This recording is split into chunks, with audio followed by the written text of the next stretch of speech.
En ce moment, je passe beaucoup de temps à répondre à des questions, surtout sur 30K. Les primarques, mon interprétation personnelle. En fait, je parle de mon interprétation personnelle de leur traitement en répondant à ces questions, puisque c'est la seule manière que j'ai d'aborder cette question sans passer par, au hasard, l'omnibibliothéca.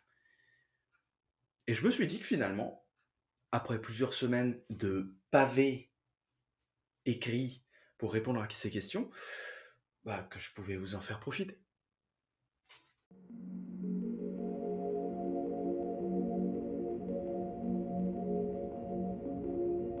La dernière question en date, ça portait sur le Khan, et plus particulièrement le conflit que le Khan avait avec son père, l'empereur. Je me suis dit que ce serait pas mal finalement d'élaborer un peu la question. On va voir ça ensemble. Les divergences qui existaient entre le Khan et l'empereur viennent en partie de la vision du warp qu'ont les Shogoriens. Du moins d'après moi. Pour tirer leur pouvoir du warp, il faut se contenter d'en effleurer la surface selon eux, car cela est suffisant et moins risqué que l'exploration aveugle et sans retenue. Et oui, il faut bien comprendre que les White Scars et le Khan s'astreignent à une discipline vraiment particulière, que ce soit au niveau psychique, que philosophique ou physique. Vous ne retrouvez ça nulle part ailleurs. Vous pouvez retrouver cette discipline, ou une version réappropriée chez les Iron Warriors de Perturabo, mais vous trouverez toujours un à côté beaucoup plus sombre. Chez les White Scars, c'est pas le cas. Les mecs rigolent. Non, vraiment, hein. Les mecs tuent en riant. Et ils écrivent des poèmes.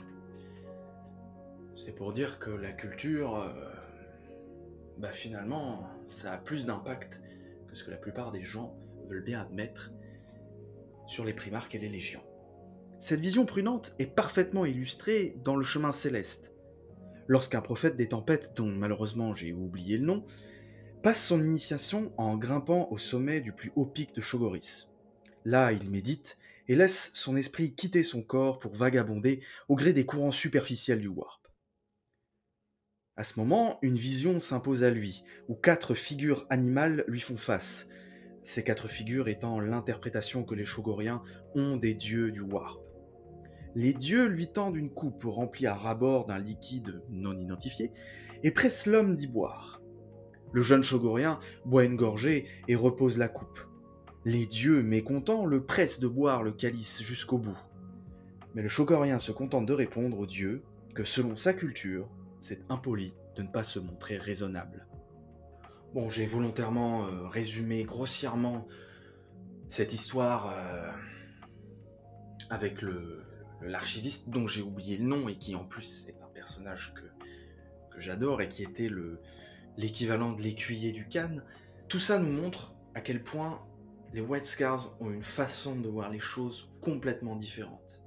Et d'autant plus quand on connaît à côté les excès des Thousand Suns. Alors certains diront qu'il ne s'agit pas d'excès, mais là encore c'est pas trop la question.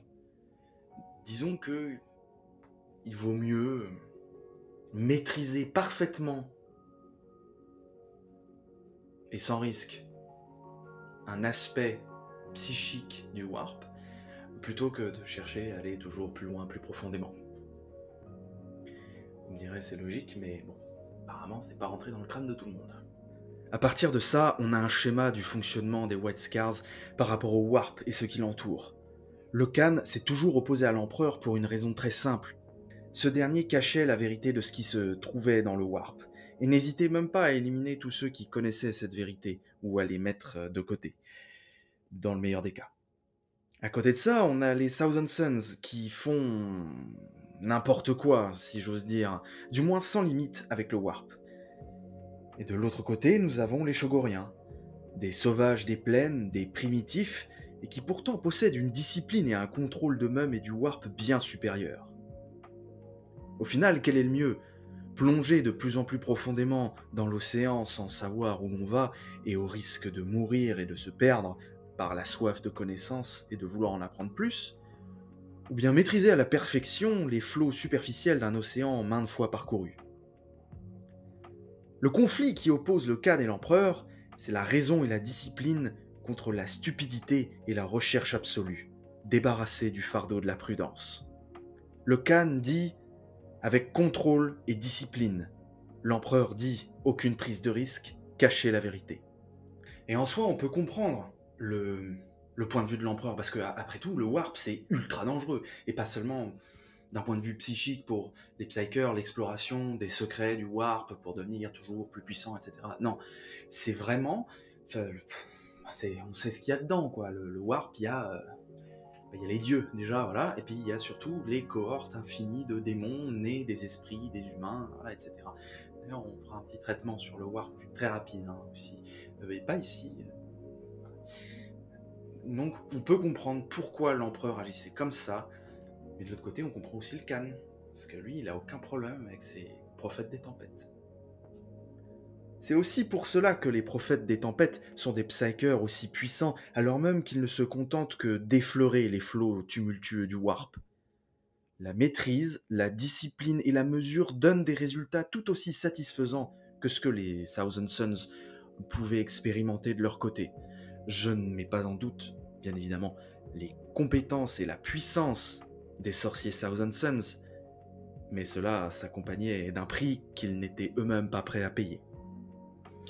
Tout ça pour dire qu'il faut pas se fier aux apparences, comme pour les Space Wolves. C'est pas parce que vous êtes des gros barbares qui rigolent en tuant des orques. Quoique c'est pas si mal finalement comme concept. Bref. Avec un peu de discipline et de prudence, et surtout de raisonnabilité, je vais dire, vous arrivez à des résultats plus que satisfaisants.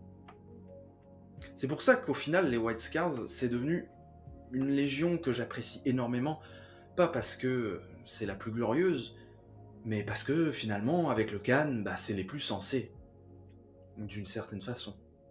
Bon, les choses changent quelque peu après l'hérésie, mais globalement, c'est ça. Si ça vous a plu, dites-le moi.